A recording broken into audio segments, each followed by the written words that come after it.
nem a vida, nem os anjos, nem os principados, nem as potestades, nem o presente, nem o porvir, nem a altura, nem a profundidade, nem alguma outra criatura nos poderá separar do amor de Deus, que está em Cristo Jesus, nosso Senhor.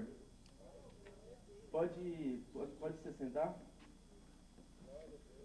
Irmãos, como eu disse, eu não estava preparado para dar essa palavra.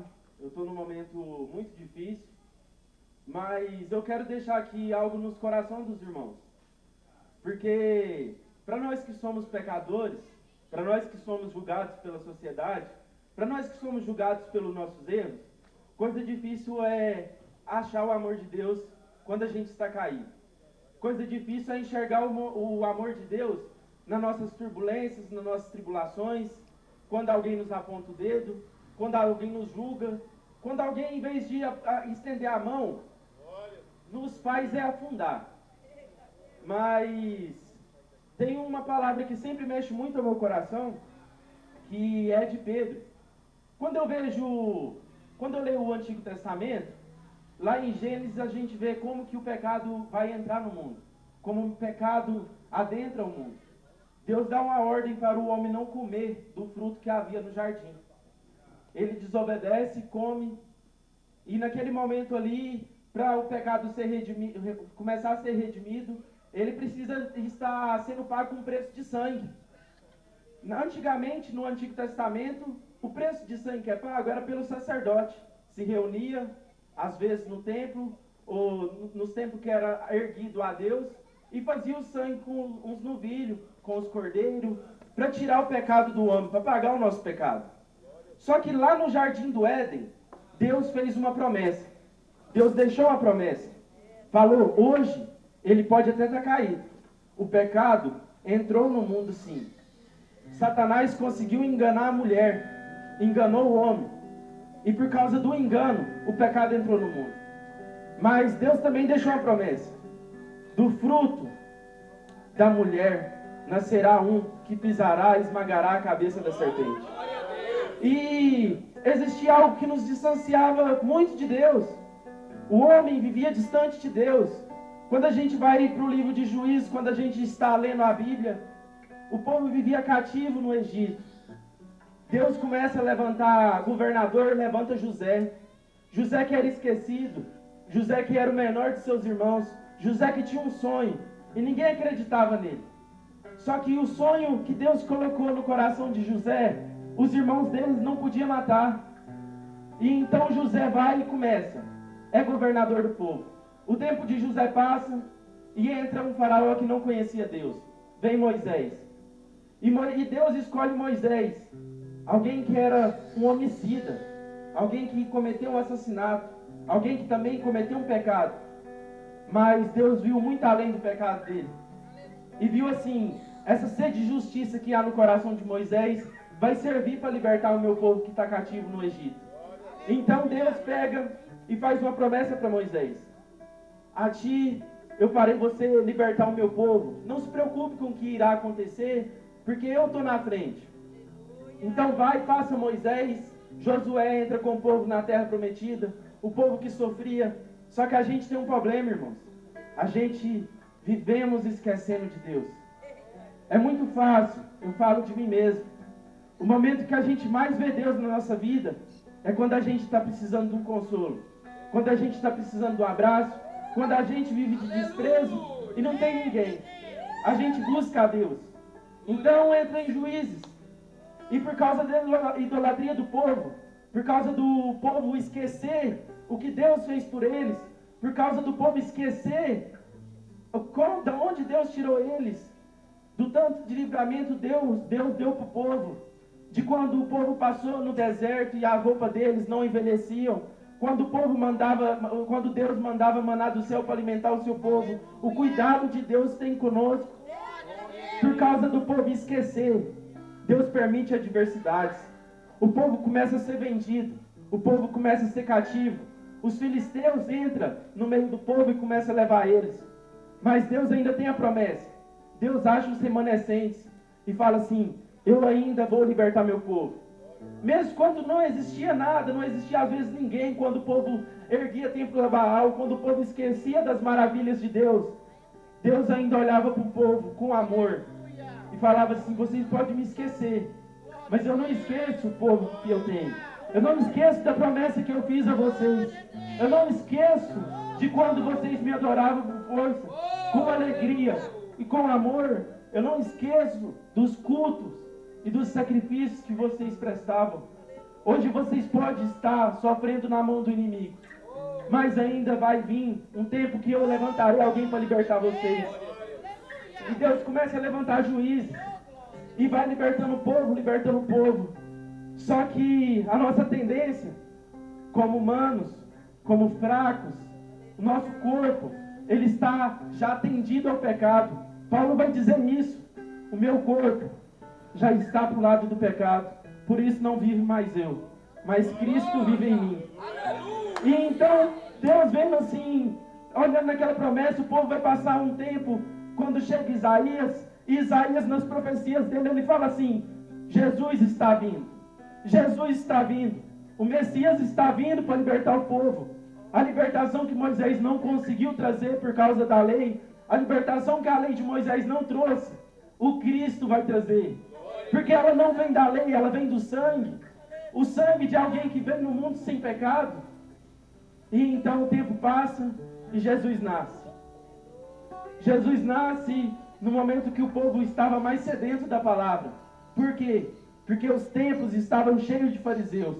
Os templos da época estavam cheios de pessoas que seguiam a Jesus de mentira, que nem seguiam Jesus, que não acreditaram nele, porque ele veio não para destruir a lei, mas para fazer cumpri-la para todo o povo, e rejeitaram ele. Mas ele olhou para mim, ele olhou para você. Ele olhou para você, ele sabia cada pecado que você ia cometer. Ele sabia cada deslize que você ia dar. Ele sabia que você não ia ter força. Ele sabia que você ia querer retroceder. Ele sabia que você ia querer sair do rumo dele. Ele sabia que você ia desobedecer a palavra. Mas ele falou, ele olhou para você, lá na cruz do Calvário. Ele te viu. E ele viu você sentado aqui hoje. E ele falou assim: eu preciso pagar o preço por ele. Porque ele pode até não ter força. Ele pode ter sido rejeitado. Ele pode ter passado momentos difíceis. Ele pode ser o menor da casa. Ninguém pode acreditar nele. E Satanás oferece várias vezes para Jesus, quando Jesus é levado ao deserto, que Deus conduz ele ao deserto para ser tentado. Satanás fala: se tu és, transforma a pedra em pão, para que tu não passe fome. Jesus fala: nem só de pão viverá o homem. Mas sabe por que Jesus resistiu, irmãos? Sabe por que Jesus provou para Satanás que ele era verdadeiramente filho de Deus? Satanás sabia, mas é porque Jesus falou: os meus filhos, às vezes, não terão a mesma força, e eu preciso pagar o preço, porque a lei não salva mais, mas a graça salva. Meu sangue salva. Aleluia! No caminho que Jesus pega a cruz, ele vê os discípulos dele negando ele. Pedro nega ele. Quando ele está lá em cima da cruz, alguém ainda olha e fala: se tu és, de novo, desce daí, salva a ti mesmo. Jesus falou assim: não é sobre mim, é sobre a promessa que foi feita pelo meu Pai, que o pecado seria tirado do mundo através do sangue poderoso. O sangue que, o poder que só o sangue de Jesus tem. E então Jesus grita na cruz: está consumado, tetelestai. E naquele momento, irmãos, todo o nosso pecado, todas as nossas dores, todas as nossas aflições, tudo aquilo que nos distanciava de Deus, toda aquela lei de Moisés que a gente não podia chegar ao Pai, é rasgado, o véu se rasga. E a gente passa a ter liberdade de ter comunhão com o Pai. Não porque nós merecemos, porque quantas vezes nós olhamos para trás, nós nos vemos que nós não somos dignos. Nós nos vemos cheios de feridas. Nós nos chegamos a Deus como um leproso. Às vezes como aquela mulher do fluxo de sangue. Tocou na veste de Jesus, às vezes com medo.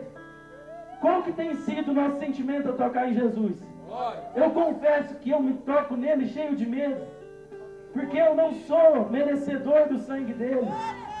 Eu sou alguém que viveu no vício, que viveu no crime, que viveu nas baladas. Alguém que todo mundo olhava e não dava nada. Eu mesmo não queria estar aqui agora, porque eu não sou merecedor de estar falando isso para vocês. Só que quando eu olho para a palavra, irmãos, eu acho força nela.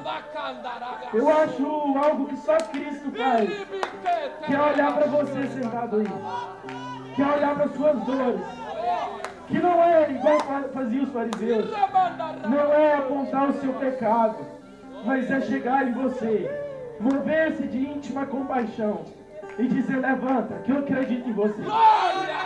Levanta, que eu tenho uma obra na sua vida. Levanta, que eu quero te usar. Levanta, porque assim como Paulo escreveu, que ele escolhe as coisas loucas desses mundos para as confundir as sábias. Ele escolhe as coisas vis e as que não são para confundir as que são. E o Evangelho, irmãos, é loucura para nós e pedra de tropeço para os judeus. Por quê? Porque às vezes nós nos tropeçamos na própria palavra da lei. Quem aqui é digno de estar sentado aqui? Somos todos pecadores. Todos trilhamos o mesmo caminho errado. Se não fosse Jesus ter nos salvado na cruz, estaríamos todos indo para a perdição. Não existia mais vida, não existia mais esperança. Jesus foi o último símbolo de esperança e o único necessário. Não é necessário a gente ficar cheio de opressões. Não é necessário você se sentir inferior. Não é necessário você querer se isolar. Eu sei que as pessoas podem te olhar, eu sei que as pessoas podem te desprezar, mas saiba que antes de olhar para qualquer pessoa, olhe para a cruz. Olhe para a cruz. Eu não me preparei para dar a palavra hoje. Eu nem mesmo queria dar a palavra hoje, porque eu estou cheio de pecado, eu estou cheio de fraqueza. Mas o que eu quero dizer para os irmãos, que nada pode nos afastar do amor de Deus. Quando eu olho para a história de Pedro, eu falo direto disso. Toda casa que eu vou, eu falo de Pedro. Pedro andou com Jesus. Pedro sentou na mesa com Jesus. Pedro viu os milagres que Jesus fez. Pedro viu todas as maravilhas que Jesus fez. Pedro negou. A gente olha e quer julgar Pedro. A gente julga nosso irmão do lado, que é um Pedro. Mas nós também somos Pedro. Pedro não teve força para ir atrás de Jesus. Mas Jesus foi atrás de Pedro. Na mesma situação, no mesmo lugar, na beira da praia. Quando Pedro tentou retroceder. E ainda Pedro olhou Paulo, maior perseguidor da igreja. O que só queria sanguinário. Alguém que o profeta de Deus, Ananias, falou: Senhor, tu acertou na sua escolha. Ele é sanguinário, ele persegue os seus fiéis. O profeta, alguém usado por Deus, a boca de Deus na terra, se enganou ao caráter de Paulo. Porque ele olhou e falou: Paulo é isso, Saulo é isso, que ainda era Saulo. Saulo é isso, Saulo é aquilo. Saulo não tem jeito. Ei, Ananias, só eu sei quem Saulo é. Para você não tem valor, para você não tem jeito, para você não vale nada. Mas para mim é um vaso escolhido. E é eu que mostrarei o quanto ele deve sofrer pelo meu nome. Então, irmãos, faço aqui essas rápidas palavras. Só trago uma reflexão aos corações dos irmãos. Não sei qual tem sido a situação que você tem vivido. Não sei o que você tem passado na sua casa. Não sei a forma que a sociedade tem te olhado. Mas antes de aceitar qualquer olhar acerca da sua vida, ajoelha para Deus e busca a saber o que Ele pensa de você. Porque só Ele pode te revelar quem você é na presença dEle. Porque fora da presença nós somos um, mas só Ele enxerga o nosso coração. Só Ele nos dita quem seremos na presença dEle. Ele olha para a prostituta e fala: essa aqui vai orar no circo de oração. Ele olha para o drogado e fala, esse aqui vai ser pastor. Ele olha para alguém que a família já desprezou, alguém que era para ser, que nem era para ter nascido, que às vezes era para ser fruto de um aborto, e fala, é esse aqui que vai pregar minha palavra. Porque a gente precisa nos esvaziar de nós mesmos, para nos enchermos da palavra, para nos enchermos dele. Ele te viu, da forma que você estava, com as marcas que você estava, e ele vai te usar com as suas marcas, com as suas marcas, com as tristezas, com as angústias, com a solidão, com a depressão, com a ansiedade. Às vezes ele não pode tirar rapidamente, mas ele traz conforto no processo. Ele me olha para você quando ninguém está junto e fala, eu estou aqui, filho. Eu estou aqui, segura na minha mão e vamos que eu estou aqui. O que o homem não pode fazer para você, eu faço. Vinde a mim todos que estão cansados e oprimidos, que eu vos aliviarei. Eu agradeço a oportunidade em nome de Jesus.